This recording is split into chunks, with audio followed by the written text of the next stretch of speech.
Good evening. We have developing news from the White House. U.S. President Donald Trump has just announced new automotive tariffs. The news expected to have a major impact on Ontario's auto sector. Premier Doug Ford is speaking with reporters right now. Let's listen in. I'll be communicating, calling other premiers and having a conversation before the FMN.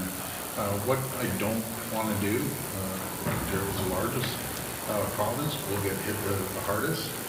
I want to protect the jobs and protect the people and communities and businesses here in Ontario, but I also have to take into consideration. All right, so we're listening there to Premier Doug Ford. The audio wasn't quite right, so let's get to CTV's Queen's Park Bureau Chief Siobhan Morris, who is live there with reaction from the Premier and more. Siobhan, you there? I am. This really is going to be a catastrophic hit to Ontario's auto industry, something that people in the industry and politicians have been warning about for months now. We did hear from the U.S. President this afternoon about exactly what he has in mind for next week. Take a listen. And what we're going to be doing is a 25% tariff on all cars that are not made in the United States. If they're made in the United States, there's absolutely no tariff. We start off with a 2.5% base, which is what we were at, and we go to 25%. We also heard from U.S. President Donald Trump that this really does encompass all the parts of the car. He didn't talk about parts specifically, but he did talk about the goal being building a car almost entirely under one roof. That's very different from the system we have across North America right now, where we have parts and whole vehicles crossing the border as many as 6-7 times before they are delivered to a car lot. We did hear from the Premier just in the last few moments. Here's what he had to say about today's news out of the White House. I had an opportunity to speak to the Prime Minister, and I'm in full support of preparing retaliatory tariffs, tariff for tariff, but we want to see what he's going to do on April the 2nd.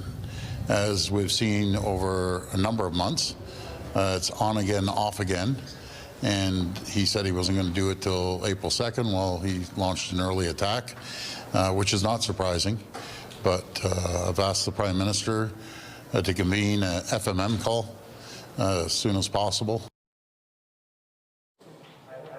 The Premier says that First Minister's meeting could come as early as Monday. He'd like a united plan, a united front to tackle not just auto tariffs, but whatever the President has in mind for reciprocal tariffs that we know are also coming next week. We asked the Premier whether or not those electricity surcharges would be taken off the table, if those might be back on. He says he wants to wait and see exactly what the White House has planned next week, and again says he doesn't want to hurt other Ontario provinces while responding to the U.S. We did see on social media a response from Flavio Volpe with the Canadian Auto Parts Manufacturers Association. He says he's never seen anything less clear or less sensible from what we saw out of the White House this afternoon. Reporting live from Queen's Park, I'm Siobhan Morris. Nathan and Michelle, back to you. Thank you, Siobhan. Still to come, Toronto City Council has endorsed its plan to deal with Trump's tariffs and the U.S.-Canada trade war. CTV's Natalie Johnson will have the details in moments. But first, a 15-year-old girl is dead after being struck and killed by a car in Scarborough. The incident happened near several schools, and area residents say there have been ongoing issues with drivers. CTV's Beth McDonnell has been following this story and joins us live with more. Beth. Nathan, Toronto police confirmed the 15-year-old girl who was hit and killed was a student at Albert Campbell Collegiate Institute. The high school is just a few hundred meters away from the intersection where I'm standing and the intersection where she died. A concerned crowd gathers from across the street, where on the ground lays a pink backpack. The front of the black Honda next to it has smashed into a tree. When I saw this backpack, you can't imagine what the parents of the kid are going through. The crash happened shortly before 10 in the morning at Brimwood Boulevard and Bridley Drive in Scarborough. A 15-year-old girl walking was struck and killed. Our heart goes out to the family of the victim and our condolences. Toronto police say the Honda was going east when it made a left turn at the intersection, and the girl was crossing in the crosswalk when she was hit. My first thought was, how fast were they going? There are 4 schools nearby, 2 of them high schools. People living and working in the area say drivers are often going too fast. The traffic, a problem for years. Oh, where do I start? So that crosswalk, kids are almost run over it all the time. It's a daily issue for the school. I pick up my kids from the school, and I cross the road, and then I have a car almost hit us. As word spread of the tragedy, some students made their way over to the scene, worried the girl is someone from their school. It's so sad about that a 15 years old just died. City Councillor Jamal Myers extended his deepest condolences, saying in a statement, "This is heartbreaking and a painful reminder that we must prioritize road safety." Police say they're investigating all aspects of the collision, and the 44-year-old woman who was driving the Honda is cooperating. There is also an elementary school at this intersection. The speed limit here on Brimwood is 40 kilometers an hour, and on Bridley, it's 30 kilometers an hour. Reporting live, I'm Beth McDonnell. Michelle, back to you. Thank you, Beth. Well, we'll get to more news in a moment, but first to the forecast. And here's a live look at the city. The sun finally making an appearance in the back half of this day. It's long overdue. Certainly beautiful, but definitely still on the cooler side today. Let's bring in Lindsay Morrison for a look at the current conditions. And there's a lot to smile about right now, but there is a special weather statement in effect for what's to come. That's true, Michelle. Environment Canada giving us an early heads up for this weekend and the potential for a prolonged period of freezing rain. A spring ice storm is possible. We will detail that coming up. But yes, here's a look at the current satellite and radar. Those flurries moving out. We do still have some pretty gusty winds coming out of the northwest right now. Those winds will change to southwesterly for tomorrow. That will drive up our temperature, but it is cool right now. 3 degrees overnight tonight. We're falling to about -5, wind chill -7. Tomorrow, though, beautiful day, some sunshine and double-digit temperatures. Perfect for the Jays home opener. And then things get pretty active beyond this. We're going to take you through the weekend forecast coming up. For now, Nathan, over to you. Thank you, Lindsay. The trade war between the U.S. and Canada topped the agenda at Toronto City Council today. City councillors have approved a plan to combat the tariffs. CTV's Natalie Johnson is live at City Hall tonight. She's been monitoring all of this. What's the latest, Natalie? Well, Michelle, City Hall won't be ripping up any existing contracts, but the new procurement policy here moving forward will be to prioritize Canadian suppliers to reduce reliance on U.S.-based goods and services. In the throes of a trade war, Toronto City Hall is battling back. We must come together to support a resilient local economy. City Council today approving an economic action plan fighting U.S. protectionism with a procurement pivot. So we have to attack back. Under the new plan, only Canadian companies can bid on municipal construction work of less than $8.8 million and goods and services less than $350,000. U.S.-based suppliers may be deemed ineligible to bid on new competitive contracts when it is in the city's best interest. Look, if a Canadian company wins a contract, great. But if they don't win it, it's because they're either too expensive or they're delivering an inferior product. I'm not convinced that Canadian companies will necessarily charge more than American companies. Why do we make that assumptions?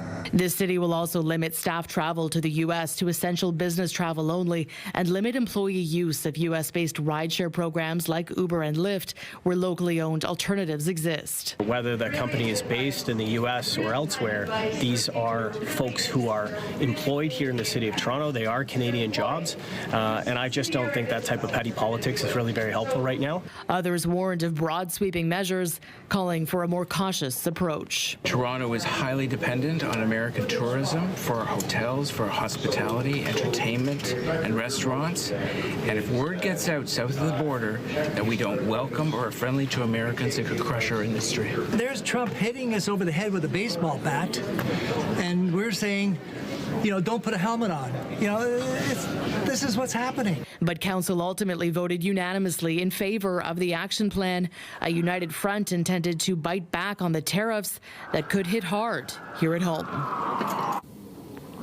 And as part of this action plan, City Council also approved a 6-month deferral in property taxes for industries hit hard by tariffs. Reporting live in the chamber, I'm Natalie Johnson. Nathan, over to you. Thank you, Natalie.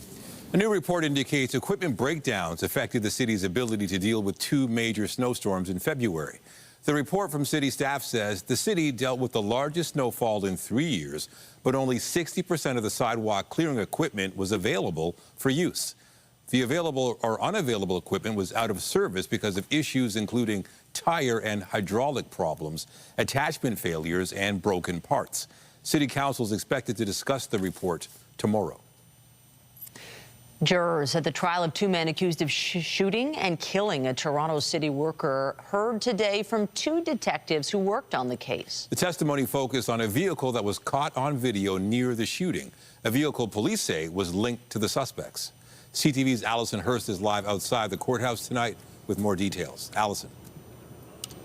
So there were 2 Toronto police officers who were on the witness stand today, as well as somebody who lived in the area of that shooting. And yes, those officers did talk about canvassing the area for video and tracking a vehicle. And there was also a man who testified to living nearby, saying when he was parking his vehicle, he saw 4 people wearing masks walking down his street.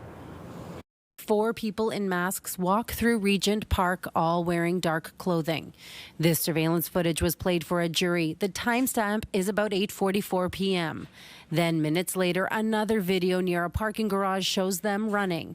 The Crown alleges 2 of these people are Junior Jamal Harvey and Noah Anderson, and that these are the suspects who killed 27-year-old Thane Murray. It was September 18th, 2021 when Murray was gunned down. 2 of his friends were also shot but survived. It happened in Regent Park shortly before 9 p.m.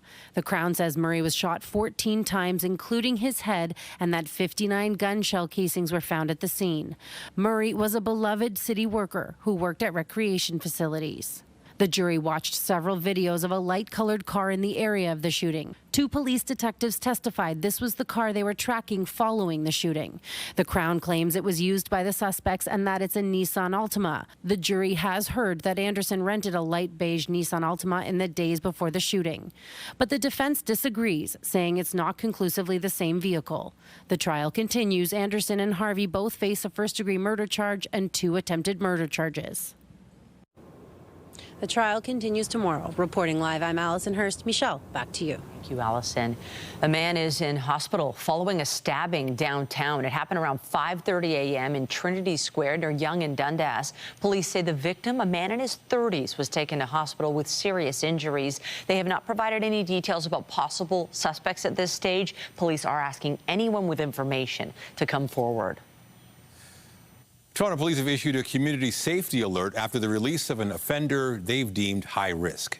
43-year-old Simon Gares was freed from prison on statutory release to reside in a community-based facility in Toronto. Gares was convicted of assault causing bodily harm in 2019, and then last year he was convicted of breaching his long-term supervision order. He's still subject to a weapons ban and other conditions, including not to enter drinking establishments or consume alcohol or drugs. Police say they're notifying the public about Gare's release because of his demonstrated risk to the community, including children. Elsewhere, York Regional Police have charged a 32-year-old man with sexual offenses involving a youth under the age of 16. It's alleged Tanner Guile of Mississauga represented himself as an 18-year-old to a victim in Vaughan after meeting in person in February. Police say the victim got in touch with their concerns. Guile now faces charges including sexual assault and sexual interference. Investigators warn there may be other victims, and they're encouraged to get in touch. Turning now to the federal election campaign, with the candidates focusing on voter-rich Southern Ontario and Quebec. There was a pledge to strengthen the auto sector and new promises to make life more affordable for Canadians. CTV's Scott Hurst has the details. Pierre Poilievre began day 4 unveiling his new campaign plane before flying to Quebec with a message for seniors, a plan the Conservatives hope could settle some financial turbulence for retirees worried about their savings. So you're not ready to hang up the skates? Poilievre is promising to let seniors earn more money before paying taxes, keep money growing in RRSPs for longer, and to protect old age security, the Canada Pension Plan, and guaranteed income supplement by keeping the retirement age at 65. It should be clear that no senior should ever be forced to work. But those who choose should not be punished. In the middle of the trade war with the Trump administration, the Liberals today taking their message to Windsor, Ontario. It's great to be here in the home of the Canadian auto industry. Liberal leader Mark Carney pledging to protect jobs through a big-ticket strategic response fund. And this is a $2 billion fund that will protect the jobs of workers affected by President Trump's tariffs. But it'll do much more than that. It will fortify the entire Canadian auto supply chain. Jagmeet Singh, meanwhile, announcing what he's calling a middle-class tax cut. We're saying let's target families that actually need relief, middle-class families, lower-income families, and that's where we're targeting our supports.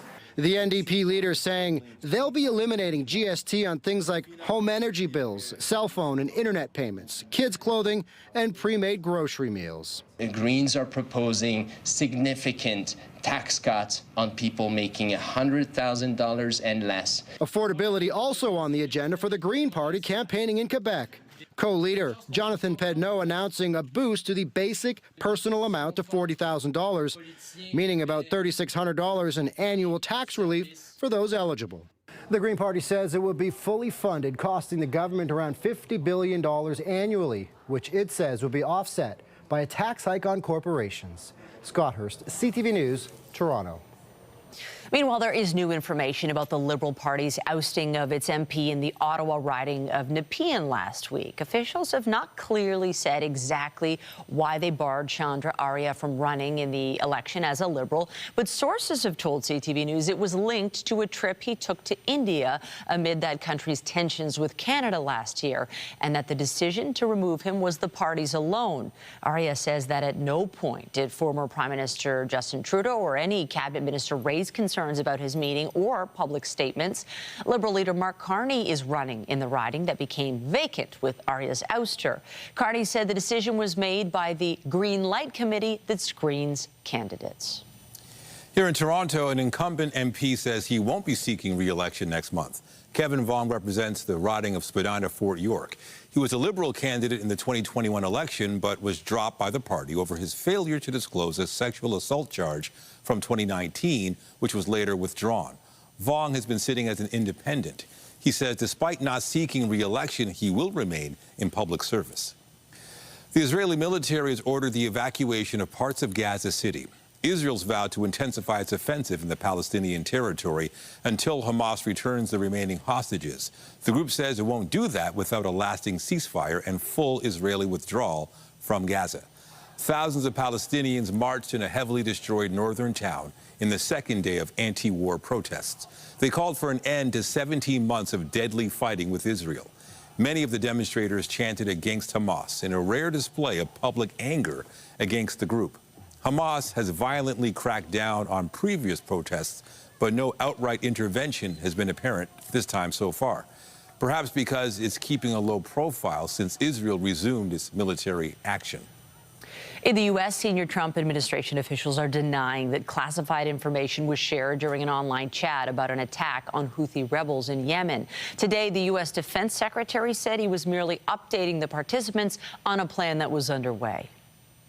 There's no units, no locations, no routes, no flight paths, no sources, no methods, no classified information.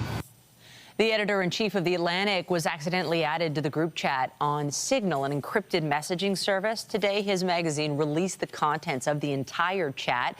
It includes details about the impending strike earlier this month, a target location, and when various weapons and aircraft would be used. The information was posted before the American pilots were airborne. In Hawaii, an eruption by the state's most active volcano continued today.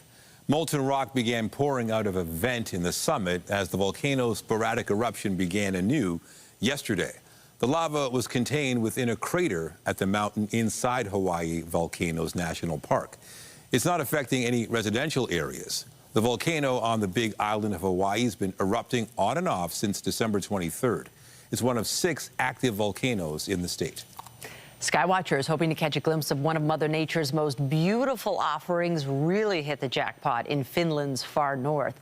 A colorful aurora borealis lit up the sky last night over a town on the Arctic Circle. A photographer who captured the dazzling show says the lights danced for over half an hour. Strong auroras are common in polar regions, but this display was especially vivid and intense. The month of March is generally considered to be one of the best times to see the lights. Coming up on CTV News, a boy who fled Afghanistan and the Taliban 4 years ago to make a new life here in Canada forges a bright future. We catch up with the now young man who has an exciting update. Well, we have a potent spring storm on the way for this weekend, and it could end up being an ice storm. Ice pellets and freezing rain, both a possibility. There is a difference between the two. Ice pellets, often mistaken for hail. It hurts a little bit when it hits you, and it can accumulate. Freezing rain, on the other hand, looks and feels like regular rain, but it freezes on contact and, yes, can make a pretty slippery mess. This is what we could be in for this weekend. We're going to take you through what's expected at this point coming up, and stay with us. We've got another full night of great shows for you right here on CTV.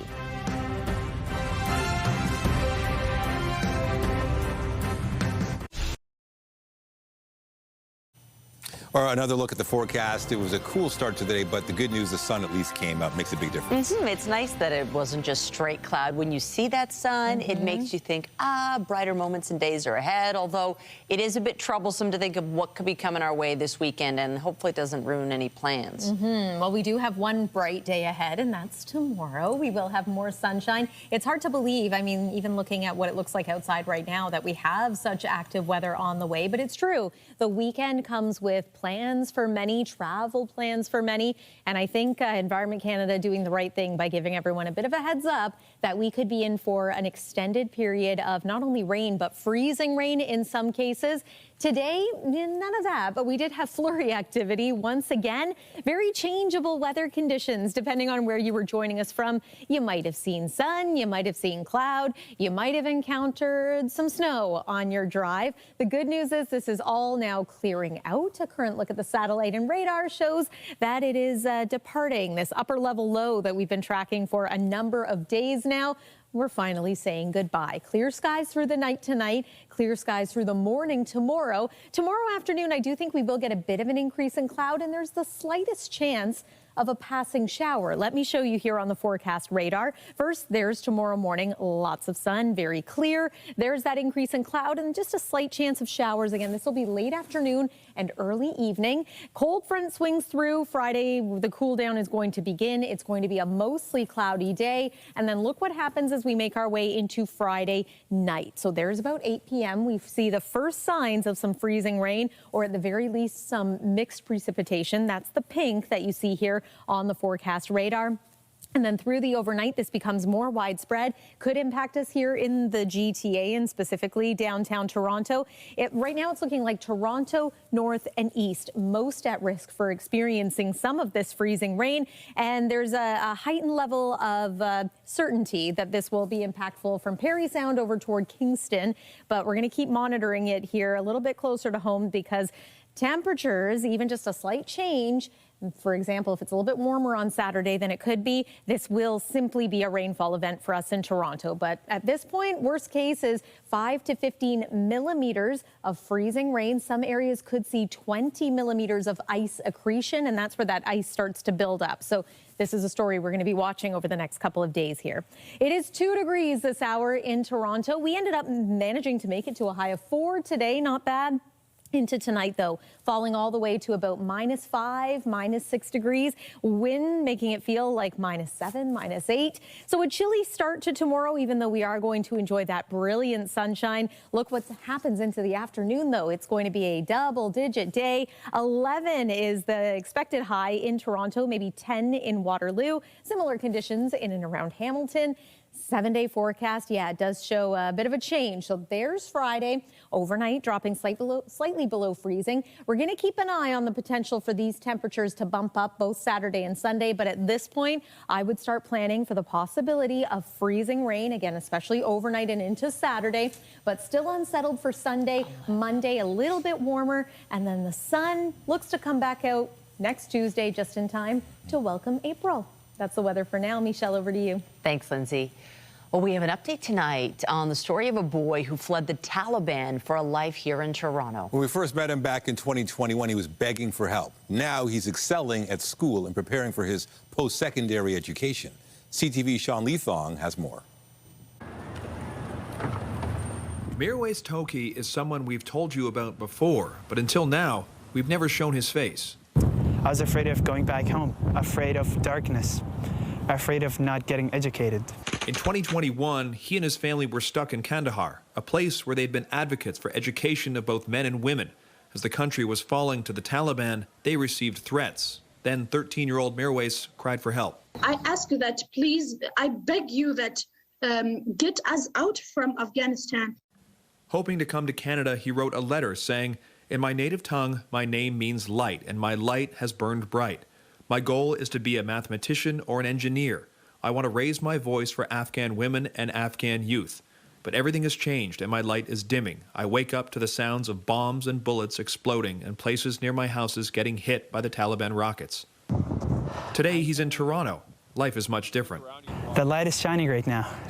After a harrowing journey escaping his home country, the now 17-year-old is in grade 12 at Clarkson Secondary School in Mississauga. With an average of over 95%, the kid who once dreamed of pursuing higher education has been accepted to computer science programs at Queen's, Carleton, Ottawa, Guelph, and the University of Toronto. That's where we met him walking the campus and thinking about his choice. It's the gut feeling that matters the most, I think, and my gut feeling is telling me to come here next year. His parents and two sisters are thriving as they work towards Canadian citizenship. His aunt, who's an academic in Boston, says the family is so relieved to be in Canada. I think it just, you live as a human in your full capacity instead of just like, oh, you cannot even dream of a thing because you know you can't do it. And Mirwais is taking to his new home in all the usual ways. I guess poutine, maple syrup, hockey. Mostly feeling free, where he was once afraid. Now he says, never give up and dream big. Knowing there is a lot of light in his future. Sean Leathong, CTV News. Also tonight, scientists in Hamilton make a key discovery in their own backyard. A new class of antibiotics found in a soil sample.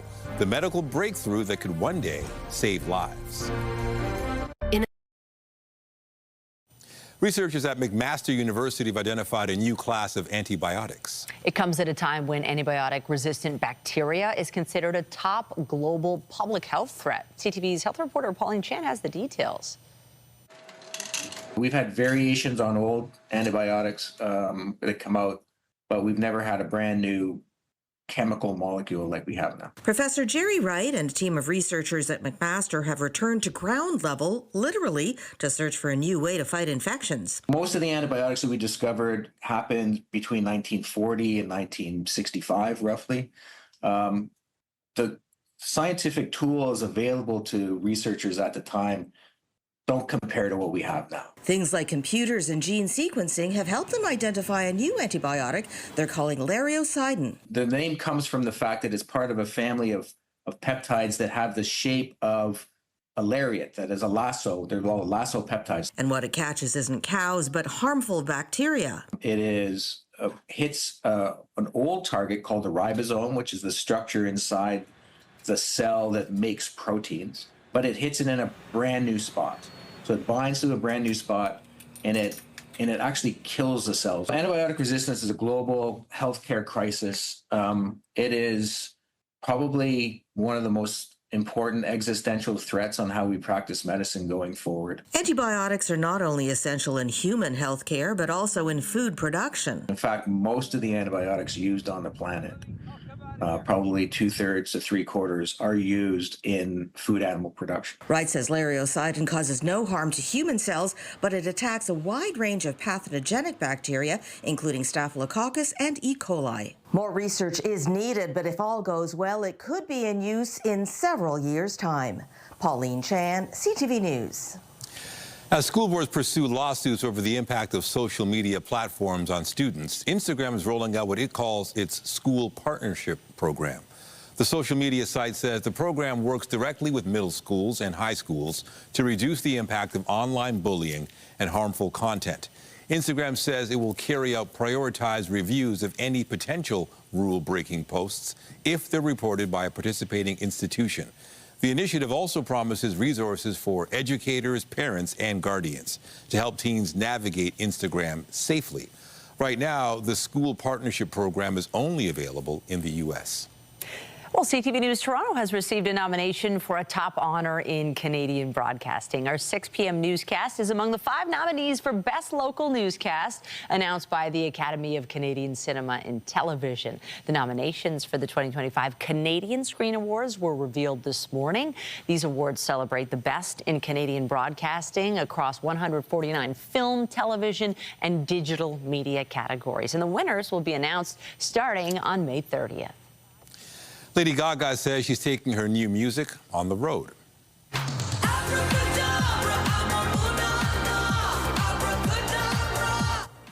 This month, the Grammy Award winner released her latest studio album called Mayhem. She's already scheduled to play Coachella Music Festival and a number of other shows around the globe this spring, but Gaga says the incredible response to her album inspired her to plan the Mayhem Ball Global Tour. It'll take over Scotiabank Arena September 11th and 12th. This was the perfect way for us to kick off this next chapter of our journey. We're so grateful to each and every person that showed up. And the Jonas Brothers are sharing more details about their upcoming 20th anniversary tour. After holding a JonasCon event in New Jersey this week, the band says they're bringing the fan experience to 10 cities this summer. That'll include karaoke and trivia events, as well as merch trades and themed takeovers of local businesses. JonasCon will take place before shows on the Living the Dream tour, which plays Rogers Centre August 21st. After the break, almost ready to play a ball. The boys of some are about to step to the plate. We check in with the ball club and the organization as they look ahead to opening day. What we're going to be doing is a 25% tariff on all cars that are not made in the United States. If they're made in the United States, there's absolutely no tariff. We start off with a 2.5% base, which is what we were at, and we go to 25%. Updating our top stories, the U.S. has announced a 25% tariff on all automobile imports to the United States. The executive order signed by President Donald Trump is expected to have major impacts on Ontario's automotive sector. Trump called it, quote, ridiculous that vehicles are made in the U.S. and then sent to Canada and Mexico for parts, and suggests more vehicles would be made in one place going forward. Our heart goes out to the family of the victim, and our condolences. A 15-year-old girl was struck and killed by a vehicle in Scarborough today. Police say the girl was crossing at a crosswalk when she was hit by a black Honda. The driver of the Honda remained at the scene. Residents of the neighborhood, which has several schools, say traffic has been an issue for some time. We must come together to support a resilient local economy. And Toronto City Council has endorsed their strategy to deal with the ongoing U.S.-Canada trade war. Only Canadian companies will be allowed to bid on certain construction work, as well as goods and services. And U.S.-based suppliers may be deemed ineligible to bid on contracts when it is in the city's best interest. Remember to keep up to date day and night at ctvnewstoronto.ca and by downloading the CTV News app. And if you have a news tip, photos, or video of breaking news, let us know. North Americans aren't buying as many recreational vehicles as they used to. That led to a loss for a Quebec company. Let's get the details now from BNN Bloomberg's Morella Fernandez. The makers of snowmobiles and ATVs, BRP, reported a net loss of $44.5 million in its fourth quarter. North American sales dropped 21% for the Canadian company. That wasn't a huge surprise. Still, BRP beat expectations, reporting adjusted earnings per share of 98 cents. Analysts had predicted 88 cents. And a new report predicts the price of recreational homes will rise by 4% this year. Royal LePage forecasts the median price to be around $653,000. The CEO says families still crave owning vacation homes despite the uncertainty in the economy. The Bank of Canada says tariffs are what drove it to cut the interest rate in March. The Governing Council was split on whether to wait for hard data or cut based on an already weakening economy. In the end, officials agreed to a 25 basis point cut this month, taking the key lending rate to 2.75%. Let's see how the markets ended the trading day. The Canadian dollar ended the day down, but stayed above the 70-cent U.S. mark. West Texas Intermediate is up today, hitting 69.65. Our fix on Western Canadian Select puts it down just a bit to 58.31. And the TSX dropped 178 points today. Those are your business headlines. In the BNN Bloomberg newsroom, I'm Marilla Fernandez. The Business Report is brought to you by Canadian Western Bank, the bank built for business. Returning to our coverage of the breaking news, the United States is indeed imposing a 25% tariff on imported automobiles, including from Canada. Liberal leader Mark Carney, acting in his role as Prime Minister, reacted a short time ago in Kitchener. We do not yet have the executive order. And so there are different variants of the 25% announcement that was made today. One would be that it is only on the, this is still significant to be absolutely clear, but on the part component of a car. Another would be that it's on the entire vehicle. We await the executive order for that clarity. But to be absolutely clear, but even in the more, quote, restricted version of this, it is a significant action. It's entirely unjustified. It's entirely inconsistent with CUSMA and indeed the long history of relations in the auto sector right back through the Auto Pact. Carney insists the tariff is a direct attack on Canadian workers. He says if retaliatory duties are appropriate, the government will take steps in Canada's interest. He says he is sure he will speak to U.S. President Donald Trump soon. Carney will convene a meeting of the Council on Canada-U.S. Relations tomorrow. He says Ottawa has put in place a large facility for affected companies to draw on liquidity if needed. And the White House says its tariff applies to autos and auto parts, in addition to any other duties or fees. Vehicles coming into America under the USMA will be tariffed according to their foreign part contingent. The tariff is effective April 2nd and will begin being collected the following day. A new report's highlighting the growing distrust many small businesses are feeling when it comes to trade with the United States. The Canadian Federation of Independent Business surveyed nearly 3,000 members this month. 47% said they don't view the U.S. as a reliable trading partner. As the standoff over tariffs escalates, 70% of small firms said they support retaliatory steps from Canada. But nearly 90% said they're struggling with business planning amid the uncertainty. While liquidation sales continue at most Hudson's Bay locations, the retailer is updating its effort to keep some of its most iconic stores open.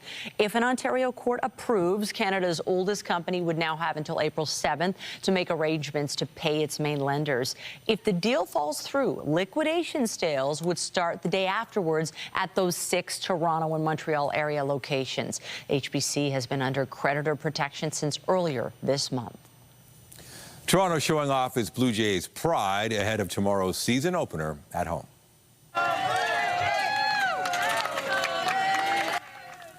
The Blue Jays flag was raised at City Hall this afternoon. Mayor Olivia Chow helped do the honors and was joined by members of City Council as well as Jays mascot Ace. As the city gets ready, so too does the team. CTV's Mike Walker has more from Rogers Centre.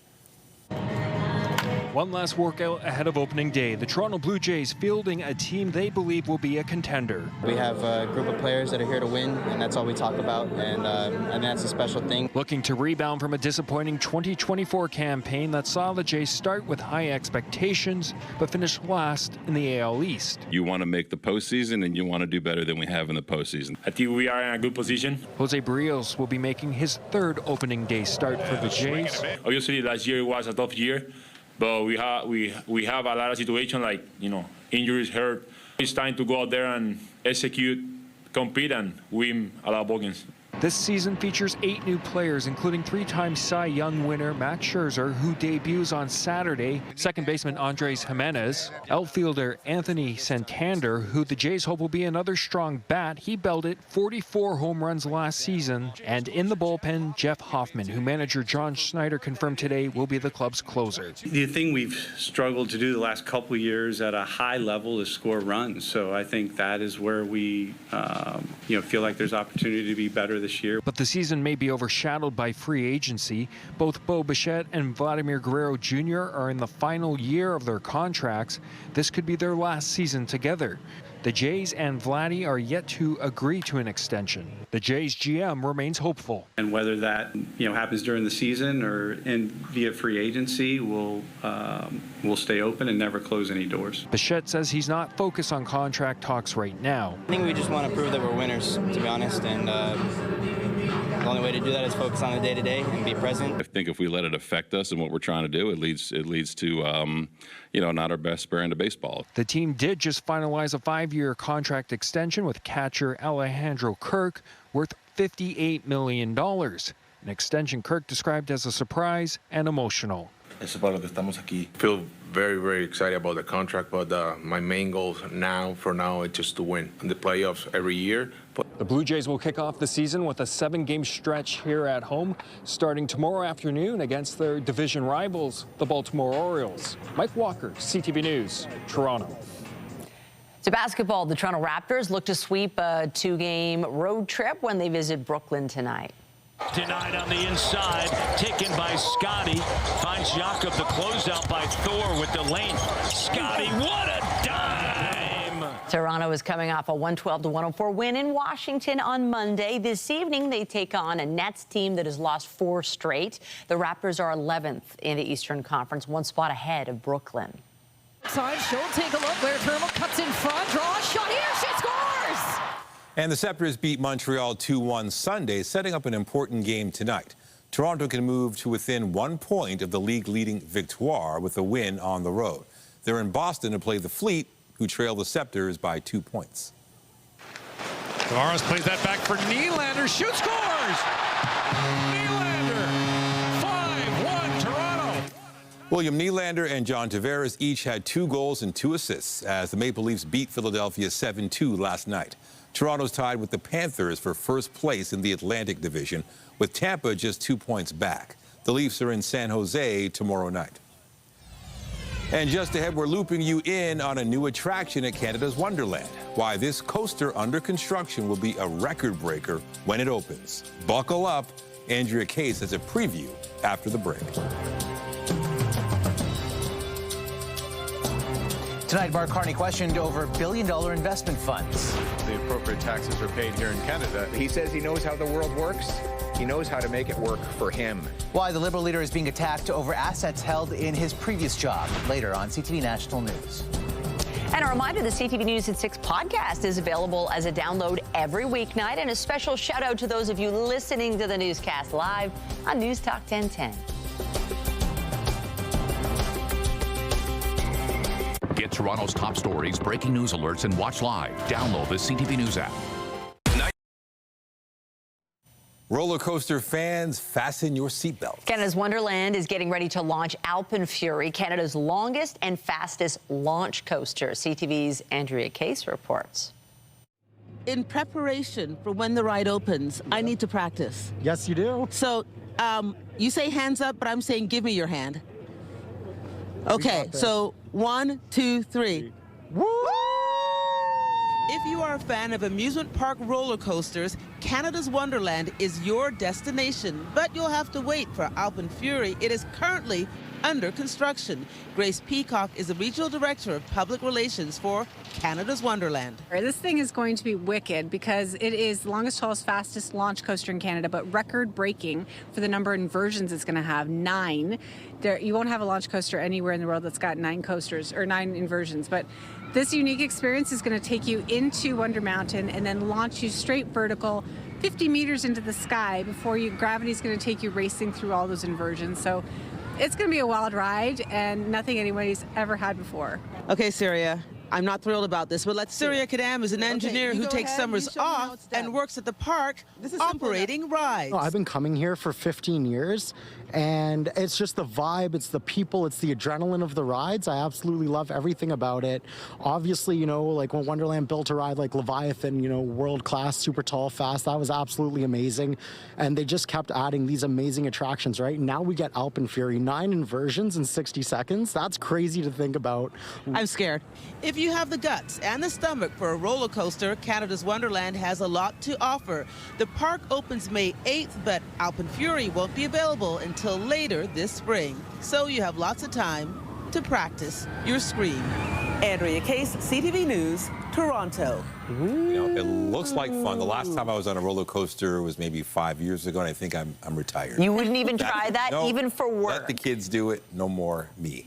Yeah, I'd try it, but I would feel horrible afterwards. I know for sure. You like coasters, Lindsay. I do, Yeah. and I was there, oh gosh, it was more than a decade ago when Leviathan came out. I was there for the media preview, so that brought back some memories. I don't know if I can handle the rides anymore, but we'll see. Let's talk one more time about the roller coaster of weather that's coming over the next couple of days here. This is the school day forecast for tomorrow. We've got some sunshine in store. It's looking like a pretty nice afternoon overall, but a reminder, we have this special weather statement in place. This is for the weekend. Here is your weekend forecast. Potential for some freezing rain, a prolonged period of it. Then as we make our way into next week, some improvements. But yes, start planning ahead for icy conditions this weekend. Nathan and Michelle. Well, we appreciate the heads up. Thanks, Lindsay. That's it for us, but you can join Omar Sachedina tonight at 11 for CTV National News, followed by Zoraida Allman with our next local newscast at 11:30. In the meantime, our coverage continues anytime on CP24 and at ctvnewstoronto.ca. For Lindsay Morrison and all of us here at CTV News, thanks for watching and have a great night.